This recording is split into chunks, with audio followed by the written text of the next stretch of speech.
Who are you? My name is, who am I today?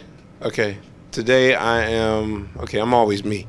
Questlove, Amir Questlove Thompson, drummer of the legendary Roots crew. Questlove of the Roots, you're a great hip-hop historian, aren't you? I would like to think so, yeah. Could you please unlock this mystery for me, Questlove of the Roots? Here we have the Black Eyed Peas as gangsters. What can you tell me about the Adaban clan? This is Puddles of HGO? This is the Black Eyed Peas?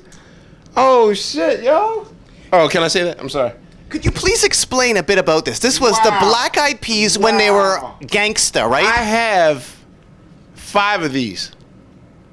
I know this is a very distinct album cover. I did not know that I now have a collector's item. Hip hop goes through many different phases. So, actually, I take that back. The Black Eyed Peas are very gangster.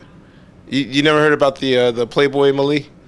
You know, they were at the Playboy Mansion, and somebody was playing a prank on them, and had fake cops come and arrest them to take them out of a particular room.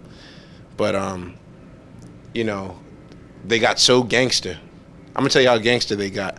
That when I woke up the next morning, 4 time zones away, because too often, they're like, yo, you're the drummer of the Black Eyed Peas, right? That happens all the time. It's like, all the boho bands get lumped together. That everybody was smiling at me the next morning when I got up in New York City going to the bodega. They were laughing at like, yo, we heard what happened, man. Yo, they would shake my hand. After the 4th person said, yeah, we heard what happened on the radio today. Y'all was at the Playboy Mansion, and then the cops came up, and then you sucker punched one of the cops, and then it was a riot up in that piece. And I was like, I wasn't at the Playboy Mansion. And the dude was like, wait, you're the Black Eyed Peas drummer, right? However, there really is some gangsterisms with the Black Eyed Peas. What can you tell the people, though? Adaban Clan. This is on Ruthless Records. This is Eazy-E having the Adaban Clan, which was early Black Eyed Peas, right, Questlove? Yes, it was. I cannot believe. See, now you're going to force me to go. And those 50,000 records that I have in my house, there are 5 of these unopened. So wow. Okay.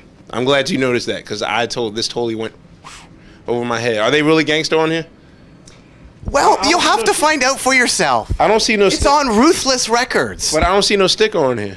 It ain't gangster unless even our records have stickers on them. So This is going back though. This is back to Eazy-E. We was sticking them in 1994. But we gonna check this one out though. Questlove of the Roots, on your brand new CD, which is stickered. Yes, very stickered. You do some sampling. In fact, I think you sample Michael Jackson. Now, how expensive was it to sample Michael Jackson or the Jackson 5? Not that expensive, because we sampled from their Motown catalog. Now, Michael Jackson, the mogul that he is, also owns the samples for the Sly and the Family Stone catalog that we which you sampled as well on Game Theory. Yeah, we so graciously have gone through. But the cool thing about that situation is, since we got real cool with the Sly camp, those people have sort of, talked to the publishing company, which of course Michael Jackson owns, and told them to cut us a little break, because, Mike these days, he needs some money. So, don't take it from us, because we don't have no money. So he cut us a break. But it was more expensive to pay Michael Jackson for the Sly songs that he owns, as opposed to the Jackson 5 song that we sample from. How about Radiohead and Public Enemy? You also sample them. How expensive was Radiohead? You know what? Actually, Tom did us a solid, because actually when we went about it the regular way, when you sample someone, you have your label and their publishing unit contact and call the other label publishing unit and let their lawyers go at it.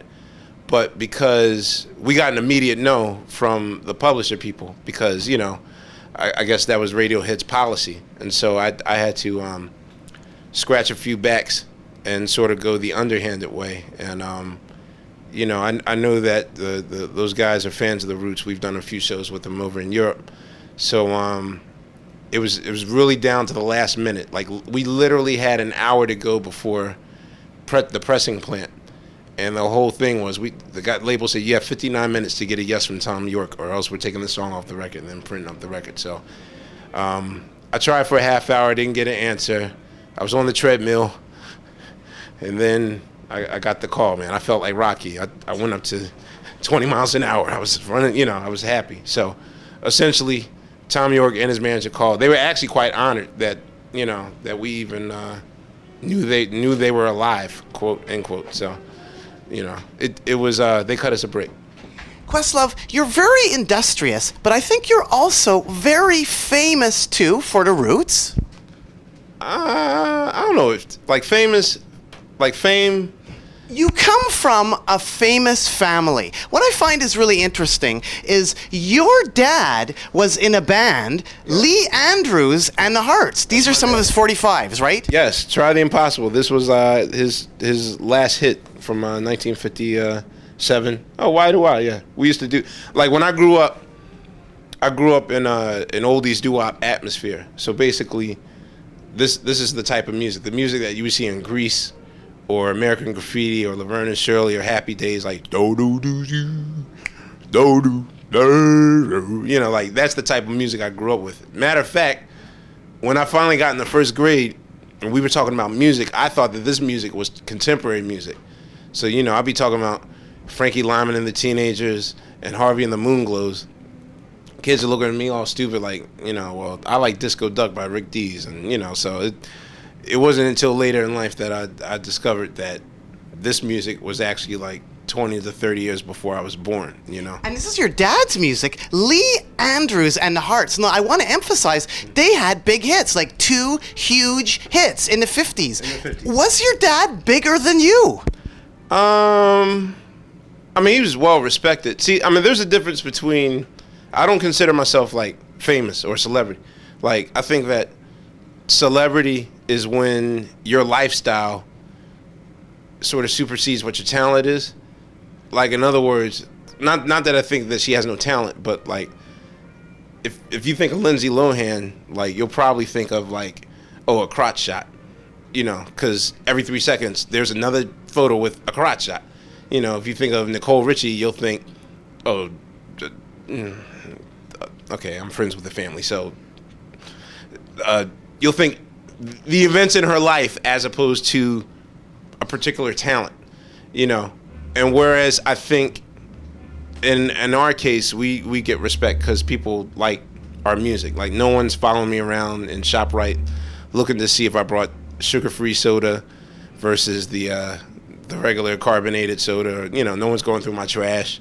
No one wants to know if I broke up with Cameron Diaz this week. So, he had just as much respect as I did, but more on a local level. I kind of superseded him on an international level. But I look at Lee Andrews and the Hearts, and then I think about them having a big hit, 2 big hits in the 50s. Your dad must have done everything. Like, he must have done the Apollo, must have done the package tours. It's incredible. What a resource your dad must have been for the rock and roll James Browning type stories. Yeah, he's had a few. Like, he pretty much, that's the environment he brought me up in.